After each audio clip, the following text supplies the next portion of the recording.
Hello students, कैसे हो students. अपन बात कर रहे थे एटॉमिक स्ट्रक्चर की, और उस एटॉमिक स्ट्रक्चर में जो लास्ट वीडियो लेक्चर था वो था हाइड्रोजन स्पेक्ट्रम के बेसिस पर। और हाइड्रोजन स्पेक्ट्रम के अंदर अपन ने जो वेव नंबर और वेवलेंथ का फॉर्मूला था, यानी वेव नंबर कैसे निकाला जाएगा, वेवलेंथ कैसे निकल जाएगी on the basis of hydrogen spectrum, उसके फॉर्मूले को अपन ने डराइव कर लिया था। वो फॉर्मूला कैसे डराइव होता है एनसीईआरटी में बिल्कुल मेंशन नहीं कर रखा, केवल डायरेक्ट फॉर्मूला दे रखा है, लेकिन अपन ने कंप्लीट डेरिवेशन वहां पर कवर की है। आई बात समझ में? तो चलिए इसी टॉपिक को अपन आगे बढ़ाते हैं।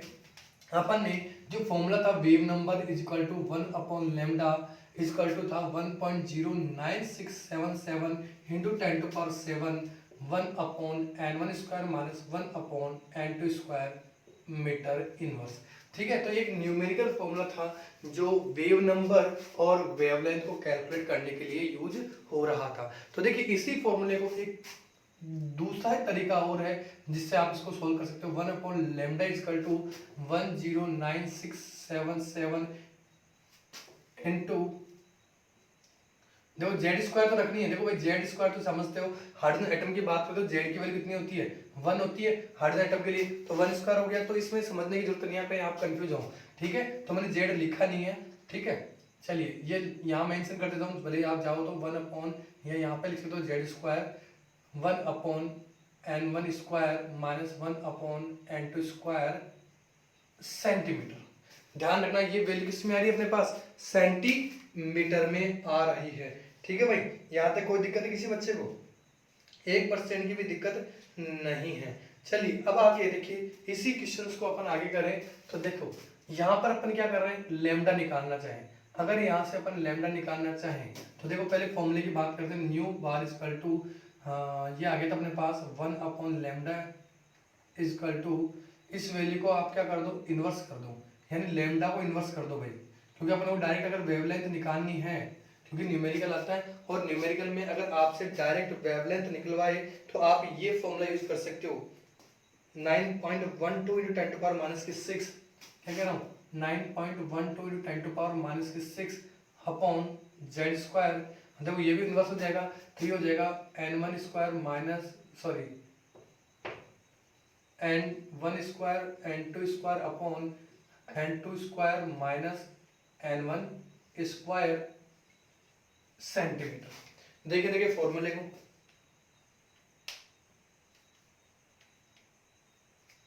ठीक है। तो ये भी अगर आप डायरेक्ट फॉर्मूला यूज करना चाहें न्यूमेरिकल के लिए तो सेंटीमीटर में ये फॉर्मूला आप यूज कर सकते हैं। ठीक है भाई, तो आप अगर इस वैल्यू को अगर इन्वर्स कर दोगे तो ये वैल्यू कितनी हो जाएगी, 1/109,677। जब आप इसको सोल्व कर दोगे किसके इक्वल हो जाएगी, 9.12 इंटू 10⁻6 के इक्वल आएगी।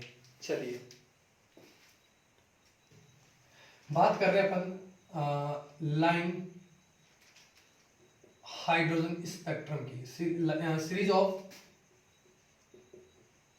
Of lines in hydrogen spectrum. चलिए इसके बारे में थोड़ा सा डिटेल से डिस्कस करते हैं। देखिए यहाँ लाइंस की बात की जाए तो यहाँ जो लाइंस ऑफ हाइड्रोजन स्पेक्ट्रम में कौन कौन सी हैं, तो पहली है लाइमन सीरीज। लाइमन सीरीज जिसके लिए n1 की वैल्यू 1 होती है और n2 की वैल्यू 2, 3, 4 इस तरह से इनफाइनाइट हो सकती है। ऐसे ही दूसरी है बामर सीरीज, बामर सीरीज जो कि कहां से होती है, देखो इसके लिए n1 कितना होगा भाई 2, ठीक है, और n2 कितना हो जाएगा 3, 4, 5 इनफाइनाइट। ठीक, ये चीज समझ रही है, न्यूमेरिकल में काम आएगी, ध्यान रखना भाई साहब। तीसरा लाइमन बामर पार्शन सीरीज जो कि n1 इक्वल टू कितना हो जाएगा इसके लिए, यस 3, और n2 कितना होगा 4, 5, 6, 7 एंड इनफाइनाइट। ऐसे ही लाइमन बामर पार्शन ब्रैकेट सीरीज जिसके लिए n1 कितना हो जाएगा 4 और n2 कितना हो जाएगा 5, 6, 7, 8, 9 इस तरह से इनफाइनाइट। ऐसे अगर मैं बात करूं लास्ट में P fund series, P fund series, ये नाम है सीरीज के, ध्यान रखना। ये n1 इसके लिए क्या हो जाएगा 5 और n2 कितना हो जाएगा 6, 7 8 9 इस तरह से इनफाइनाइट। ऐसे ही लास्ट अपन बात करते हैं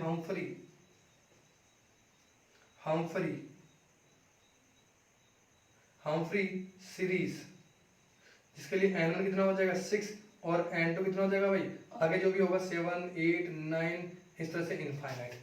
ठीक है भाई, तो ये सीरीज अपन को याद करनी है। अब देखो ये सीरीज कौन कौन सी है ये मैं डिस्कस कर रहा हूँ। ये अपने पास सबसे नीचे चलती है लाइमन सीरीज, सबसे नीचे कौन सी होगी, लाइमन सीरीज। ठीक है, इस लाइमन सीरीज के लिए n की वैल्यू कितनी होगी 1।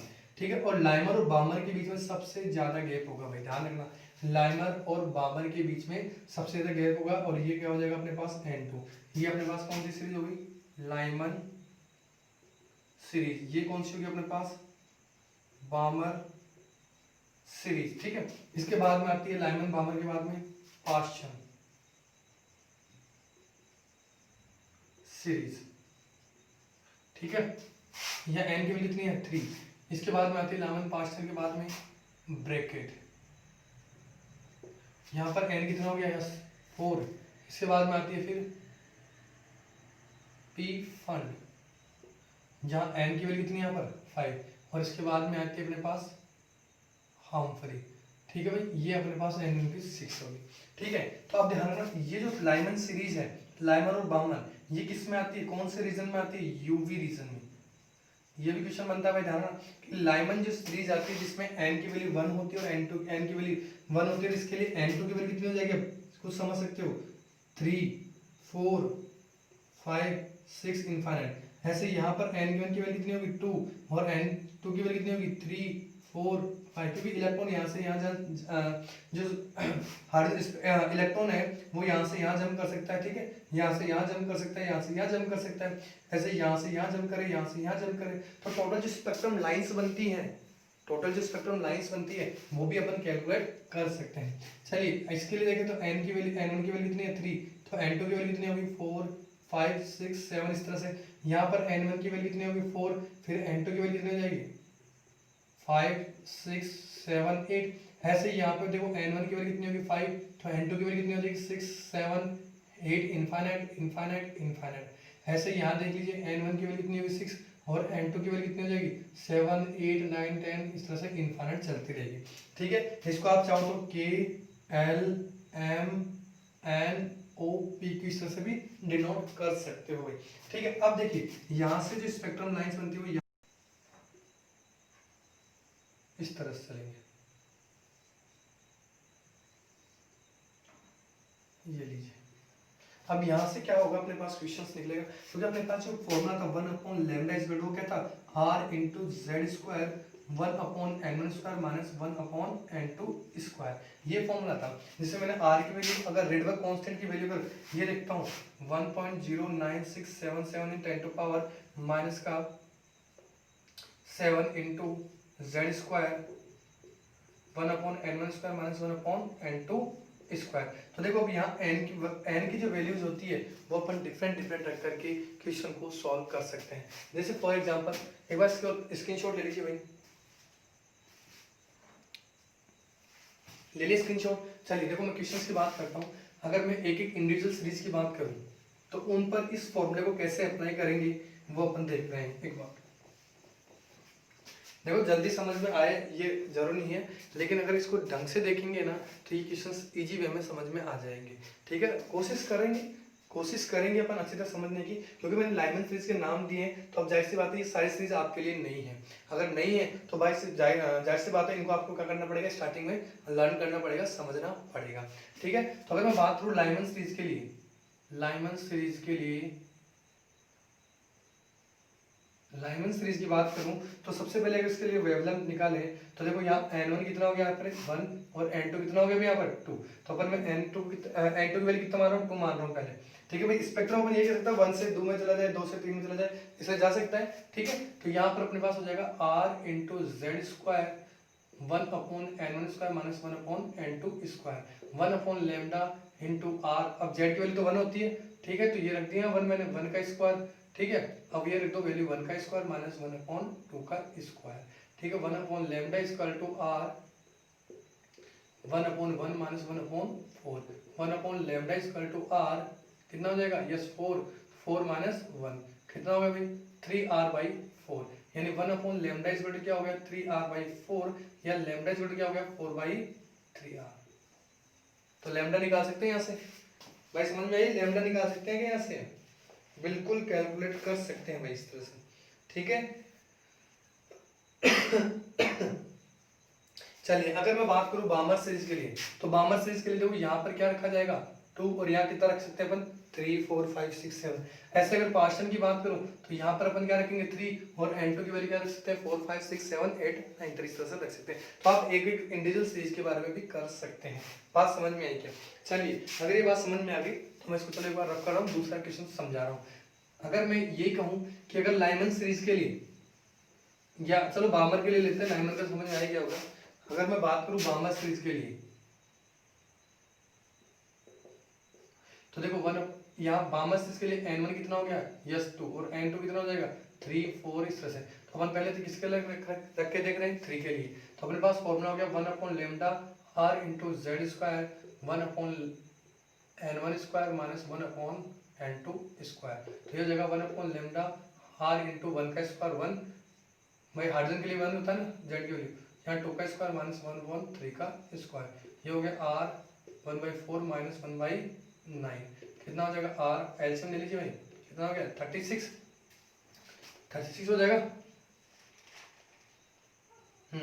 तो ये हो गया 9 माइनस 4, कितना हो गया r 5/36, यानी अपने पास 1/λ कितना आ गया 1/λ आ गया r 5/36 r आ गया। और अगर आप लैम्डा निकाले तो क्या सकते हैं 36 डिवाइड बाई 5 1/r, इस तरह से आप कैलकुलेट कर सकते हैं, ठीक है। तो इसी में अगर मैं बात करूं पार्सन सीरीज के लिए, तो पार्सन सीरीज के लिए n1 की वैल्यू कितनी 3 है, और n2 की वैल्यू कितनी रख सकते हैं 4 5 6 लेकर के इनफाइनाइट ले सकते हैं। तो यहाँ से अगर मैं वेव नंबर निकालूं, वो वेवलेंथ निकालूं या वेव नंबर निकालूं, ठीक है, तो इस तरह से निकाल सकता हूँ 1/λ r z square 1/n1 square 1/n1 square minus 1/n2 square, ठीक है। तो अब n1 कितना हो गया अपने पास, किसके लिए पार्शियल के लिए कितना हो रहा है भाई 3, और n2 कितना हो रहा है 4, तो ये रख लिया 3, और n2 के लिए कितना रख लिया 4, तो रख लीजिए 1/λ इंटू, देखो z तो कितना हो जाएगा 1 आता है हाइड्रोजन के लिए, r इंटू भाई z का स्क्वायर कितना हो गया 1 का मतलब 1, क्योंकि भाई अपन जानते हैं z की वैल्यू कितनी आ रही है 1, तो 1 का स्क्वायर कितना हो गया 1 होता है। चलिए 1/3 का स्क्वायर माइनस 1/4 का स्क्वायर, 1/λ आगे सॉल्व कर लीजिए इसको, 1/9 माइनस 1/16 एलसीएम लेंगे इसका, और एलसीएम लेकर के अपन r निकाल सकते हैं। अगर देखो इसमें भी ध्यान रखना है कि अगर आपको लाइमन के लिए फर्स्ट और थर्ड लाइन की बात करता है, देखो लाइमन सीरीज के लिए अगर फर्स्ट और थर्ड लाइन की बात करता है तो यहाँ n1 कितना हो गया 1, और n2 कितना हो जाएगा 3 हो जाएगा। अगर बामर सीरीज के लिए फर्स्ट और थर्ड लाइन की पूछता है तो बामर के लिए n1 कितना हो गया ये, और n2 कितना हो जाएगा ये चीज समझनी है लैंग्वेज के बेसिस पर, ठीक है, क्योंकि यहाँ से आपको कंफ्यूज कर सकता है एग्जाम में, ठीक है। तो ये चीजें अपने को ध्यान रखनी है। चलिए एक अपन बात करेंगे रीजंस की, जिससे मैंने कहा कि लाइमन जो सीरीज होती है उसमें कौन सा रीजन आता है, यस यूवी रीजन। ऐसे ही बामर सीरीज के लिए आता है विजिबल रीजन। कौन सा रीजन, विजिबल रीजन आता है, ठीक है, ये अपन डिस्कस कर चुके हैं भाई इनके बारे में, ठीक है। यूवी रीजन, विजिबल रीजन, इसके बाद में जितने भी आते हैं वो सब कौन से होते हैं, इंफ्रारेड रीजन होते हैं। कौन कौन से, IR रीजन होते हैं। तो आप देखो ये भी इंपॉर्टेंट है कि अगर आपसे कहा जाए कि लाइमन सीरीज जो होती है वो कौन से रीजन में आती है, तो कौन सा रहेगा यूवी रीजन। बामर सीरीज कौन से रीजन में आती है, तो कौन सा होता है विजिबल रीजन। इसके आगे जितने भी है पार्सन, ब्रैकेट, फिफंड और हम्फ्री, ये सारी कौन से रीजन में आती है, IR या इंफ्रारेड रीजन में आती है। क्या ये बात समझ में आ गई? चलिए अब देखिए यहाँ से एक क्वेश्चन बनता है कि अगर आपसे पूछा जाए कि नंबर ऑफ स्पेक्ट्रम लाइंस कैसे कैलकुलेट करेंगे। अच्छा क्वेश्चन है भाई, नंबर ऑफ स्पेक्ट्रम लाइंस कैसे कैलकुलेट करेंगे। तो इसके लिए एक छोटा सा और बहुत ही इंपॉर्टेंट लॉजिकल फॉर्मूला बताता हूँ कि जब भी आप नंबर ऑफ स्पेक्ट्रम लाइंस निकालेंगे तो इसके लिए फॉर्मूला होगा n2 minus n1 into n2 minus n1 plus 1/2। ये फॉर्मूला यूनिवर्सल फॉर्मूला है, आप इस फॉर्मूले को यूज करें और जितने भी टोटल स्पेक्ट्रम लाइंस पूछ रहा है, जहां से पूछ रहा है वहां से अपनी कैलकुलेट कर सकते हैं। जैसे फॉर एग्जांपल आपसे अगर ये कहा जाए कि ब्रैकेट से लेकर के लाइमन तक कितनी लाइंस ऑफ सीरीज बनेगी, स्पेक्ट्रम लाइंस बनेगी, क्या कह रहा हूँ, ब्रैकेट से लेकर के यहाँ से लेकर के यहाँ तक टोटल कितनी स्पेक्ट्रम लाइंस बनेगी, कब, जब इलेक्ट्रॉन जंप करे फ्रॉम ब्रैकेट टू लाइमन। यानी कोई इलेक्ट्रॉन है जो कि ब्रैकेट सीरीज में प्रेजेंट है और वहां से ब्रैकेट से वो क्या कर रहा है, जंप कर रहा है, किससे, कहां पर, लाइमन सीरीज में जंप कर रहा है। तो उस कंडीशन में कितनी स्पेक्ट्रम लाइंस बनेगी, क्या कह रहा हूँ क्वेश्चन देखिए, वापस रिपीट कर रहा हूँ कि अगर कोई इलेक्ट्रॉन यहाँ है, अब वो इलेक्ट्रॉन यहाँ आ रहा है जंप करके, तो यहाँ से यहाँ आने में टोटल कितनी स्पेक्ट्रम लाइंस बनेगी, ये अपन कैलकुलेट कर सकते हैं। तो देखिए यहाँ पर अपने पास ये तो हो गया अपने पास N2 और ये अपने पास क्या हो गया N1। बात समझ में आई, जहां से आ रहा है वहां अपना देखो कहां से आ रहा है, यहाँ से, तो अपने पास क्या रहेगी, फाइनल N या N2 और ये हो जाएगा अपने पास इनिशियल यानी N1। तो देखिए अगर इस क्वेश्चन को सोल्व करो तो यहाँ से मेरे पास देखो N1 की वैल्यू कितनी आ रही है, देखो ये तो शो रहा है N1 की वैल्यू 1 और यहाँ जो N2 है इस ब्रैकेट के लिए वो N2 कितना हो गया भाई, ये देखो 1 2 3 4, तो यहाँ हो गया 4। तो अगर मैं इस वैल्यू को फॉर्मूले में रखता हूँ तो 4 minus 1 into 4 minus 1 plus 1 divide by 2, तो कितना हो गया 4 माइनस 1 कितना हो गया भाई 3 इंटू ये कितना हो गया 1 से 1 कैंसिल हो गया, बचा कितना 4 डिवाइड बाई 2, कितना हो गया 12 डिवाइड बाई 2, कितना आ गया भाई 6। बात समझ में आई। तो अगर आप कहें तो यहाँ से ये कह सकते हो कि यहाँ ब्रैकेट से इस लाइमन तक आने में टोटल स्पेक्ट्रम लाइन जो बन रही है वो कितनी बन रही है, 6 बन रही है। अब वो कैसे बन रही है, अब अपन इसको डायग्राम से समझते हैं। देखो एक बार इसको थोड़ा सा रफ कर देता हूँ, देखो कैसे, ये अपने पास स्पेक्ट्रम लाइंस थी, तो देखो इलेक्ट्रॉन सबसे पहले क्या होगा, यहाँ से यहाँ आएगा, ठीक है, यहाँ से यहाँ आ सकता है और यहाँ से यहाँ आ सकता है, ठीक है। अब जैसे ये इलेक्ट्रॉन यहाँ आ चुका तो ये इलेक्ट्रॉन यहाँ से यहाँ आएगा और यहाँ से यहाँ आएगा, फिर इलेक्ट्रॉन यहाँ आ चुका है, ठीक है, तो यहाँ से यहाँ आ जाएगा। अब देखो काउंट करो, देखो कितनी हो रही है, 1 2 3 4 5 6, तो टोटल स्पेक्ट्रम लाइंस कितनी हो रही है अपने पास, कितनी हो रही है भाई 6 हो रही है, ठीक है। वापस कर रहा हूँ, यहाँ से यहाँ आ गया 1 2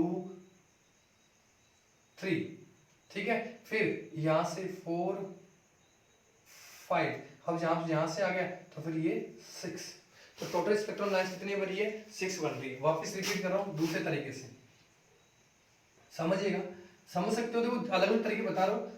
फॉर्मूला है पहला, तो अगर फॉर्मूला याद नहीं हो तो आप इस तरह से निकाल सकते हो, ठीक है।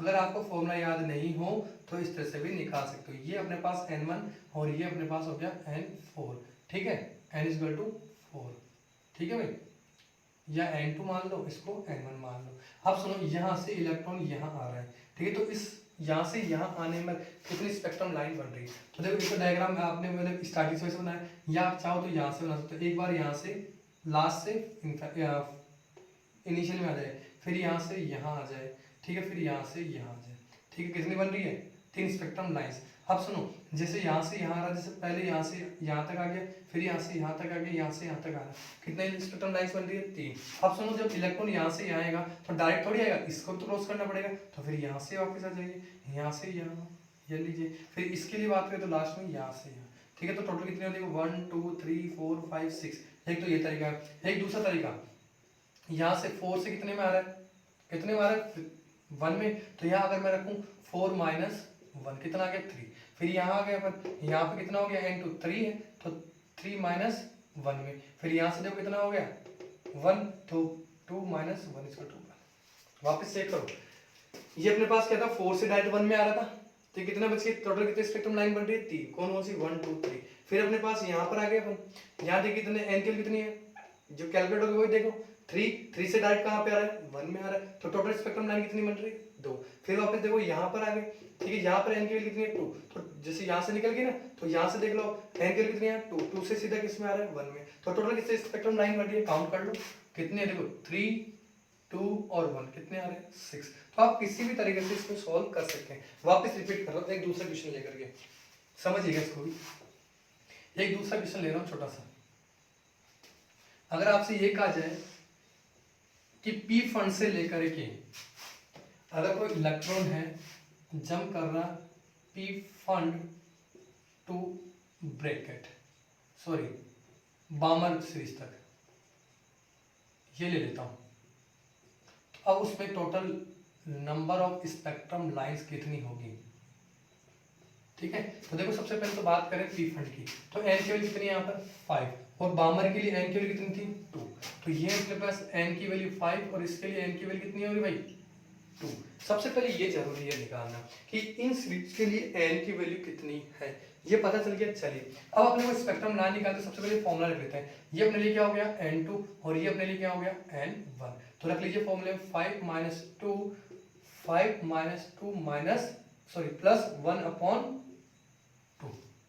बात समझिए, देखो वापस देखो 5 - 2 + 1 कितना हो गया, ये कितना हो गया 3 इंटू यहाँ कितना बच रहा है 5, ये कम कर दीजिए, एक कितना बच गया 1 बच रहा है। देखो यहां से कम कर लो इसको कम कर लो पहले 3 और ये कितना बच गया 4 बच गया। या टोटल दोनों देखो दोनों को जोड़ लो 6 हो गए, 6 में 2 गए तो कितने बचे 4, ये लो सीधा डायरेक्ट आंसर। ये यहाँ पे कितना आ रहा है 12/2, यहाँ पे भी 6 से आ रहा है, कोई बात नहीं। अब देखो तो क्वेश्चन सोल्व करे इस हिसाब से आ रहा है 6 आ गया। अब देखो यहाँ कैसे लाइंस ऑफ सीरीज आप फॉर इस डायग्राम से कैसे कैलकुलेट करेंगे वो समझना। देखो ये तो क्या फॉर्मूला था। अब देखो क्वेश्चन देखो यहाँ से देखते हैं अपन एक बार, समझिएगा। ये तो मेरे पास n1 है, इसका तो कोई मतलब ही नहीं मेरे को, क्योंकि मेरे को क्या चाहिए बामर सीरीज चाहिए, ठीक है, और पी फंड सीरीज चाहिए। ठीक है, अब देखो सबसे पहले क्या होगा, इलेक्ट्रॉन यहाँ 5 से किस में जा रहा है 2 में, यही है इनिशियल, कितने बच रहे 3। ठीक है, फिर यहाँ से कितना आ गया ये 4 से किस में जा रहा है 2 में, कितना बच रहा है 2, काउंट कर सकते हो आप खुद भी। देखो यहाँ n कितना था 5 से इनिशियल कौन सा है n2, यहाँ आ रहा है कितने स्पेक्ट्रम लाइन बन रही है 3, फिर कह रहा हूँ 4 से किस में जाएगा सेकंड में, टोटल स्पेक्ट्रम लाइन कितनी बन रही है 2।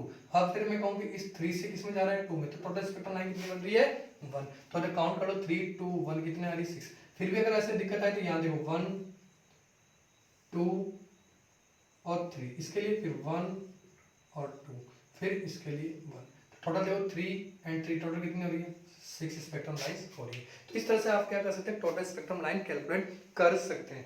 देखिए छोटा सा क्वेश्चन देख लेते हैं, अगर अपने पास क्वेश्चन है तो। क्वेश्चन ये है अपने पास कि कैलकुलेट द वेवलेंथ, देखो question calculate the wavelength of second line of Lyman series. Question है कैलकुलेट द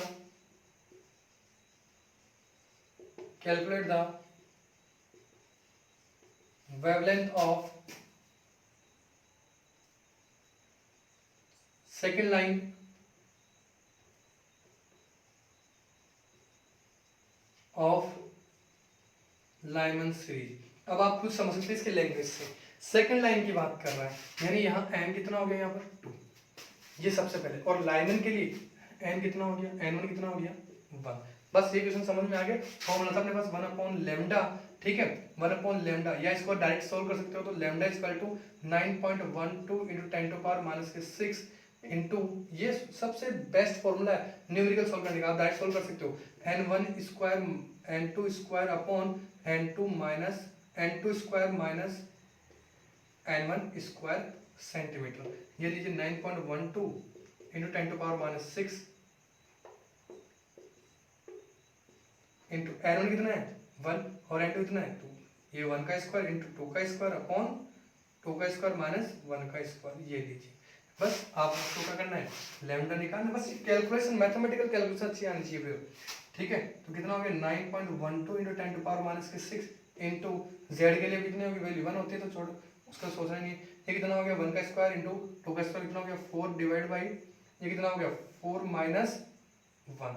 चलिए इसको सोल्व कर लीजिए, कितना हो गया 9.12, या आगे लिखते हैं इसको 9.12 इंटू 10⁻⁶ इंटू ये हो गया 4 अपॉन ये कितना बचेगा भाई, यस कितना बच रहा है 3 बच रहा है क्या, ये लीजिए। बस ये अपने पास सोल्व हो जाएगा, इसको आप सोल्व कर सकते हो फर्दर। तो इस तरह से अपन क्या निकाल सकते हैं कि second line of Lyman series के लिए वेवलेंथ निकाल सकते हैं। चलिए इसको भी सोल्व करते हैं, आगे एक और क्वेश्चन लेते हैं सर। ये तो सॉल्व हो गया, चलिए आगे और क्वेश्चन सोल्व करते हैं।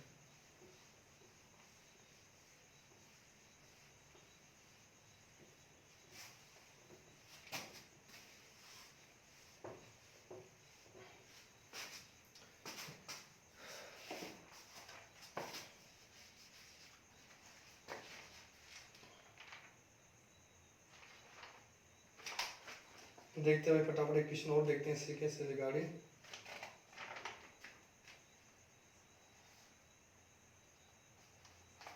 क्वेश्चन ये है, अच्छी तरह से समझिएगा। Which of the following transition, which of the following transition will be fill the wavelength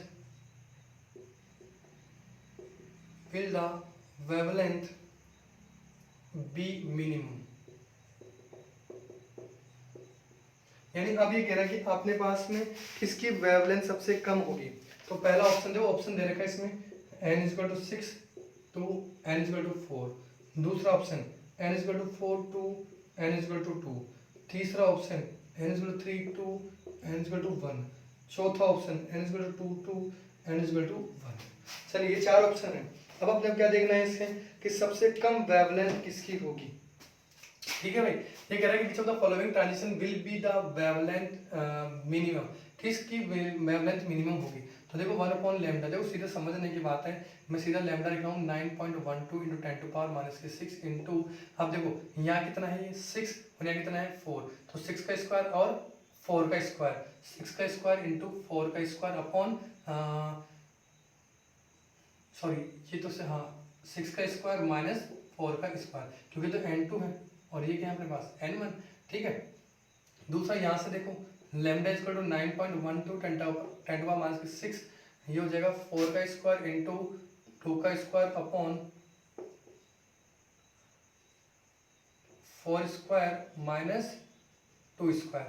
ये यहाँ देखो 9.12 × 10⁻⁶ इंटू क्या हो जाएगा 3 का स्क्वायर इंटू 1 का स्क्वायर डिवाइड बाई 3 का स्क्वायर माइनस 1 का स्क्वायर।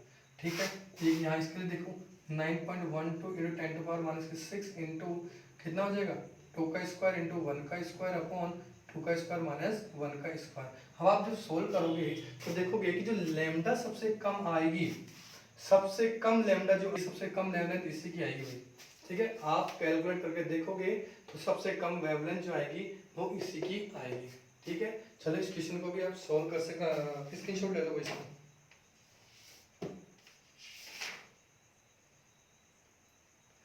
ठीक है भाई, तो आज के लिए जो टॉपिक होगा वो यहीं तक होगा। नेक्स्ट टॉपिक के अंदर बात करेंगे dual nature of particles, dual behaviour of particles. इसके अलावा एक फोटो इलेक्ट्रिक इफेक्ट वाला टॉपिक बच रहा है, वो भी अपन नेक्स्ट वीडियो लेक्चर में डिस्कस करेंगे। Okay students, thank you.